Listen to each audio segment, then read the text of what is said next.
election is super important, but it's kind of funny as well. How did this happen? Where are we? It's weird. It's going to be interesting. I feel like Donald Trump is doing an elaborate ruse as an apprentice fundraising. I think next season it's going to have to be an elaborate ruse that he's playing a joke on the country and he's trying to raise funds for needy children and animals or something. He's out there, ain't he? I am not concerned with where this country is going. I'm concerned with how people feel and what people are doing. The country is going to do what the country is going to do. I am absolutely concerned about the policies in this country. I'm concerned about Planned Parenthood getting cut. I'm concerned about kids not having art and music. I'm concerned about health care. But I think ultimately we're going to be all right. I think I think that generally speaking, we're on and up. One of the songs I grew up with was by a band called Kansas. And this song was called Dust in the Wind. And it got my mind thinking about mortality at a very young age. I close my eyes, only for a moment, but the moment's gone. It slips away, and all your money won't another minute buy. That line used to kill me as an 11-year-old. Like, all your money won't another minute buy. I don't know, it struck me as a child, like, no matter who you are or where you are, we are all the same. And that has stuck with me my entire life.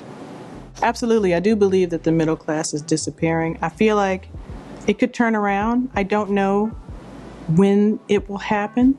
My head will explode trying to think about it, particularly when I come home to Chicago, because there's so much happening in Chicago all the time, which is why it was so poignant for me to record Little Ghetto Boy, you know, a song that was written 36, 38 years ago that could have been written tomorrow or in 30 years probably. So I am concerned with the policy of the country. Absolutely. Unfortunately, or fortunately, I guess however you see it, in terms of police brutality and in terms of civil unrest, I think that there has to be more civil unrest to meet that. I think that there is a revolution that's going to happen, and it's probably not going to be very pretty. If there is a revolution indeed coming, I'm absolutely concerned for women and children. The things that men do, I'm not as concerned about. I'm more frightened for women and children. I do think that it's time now, and we see it every day.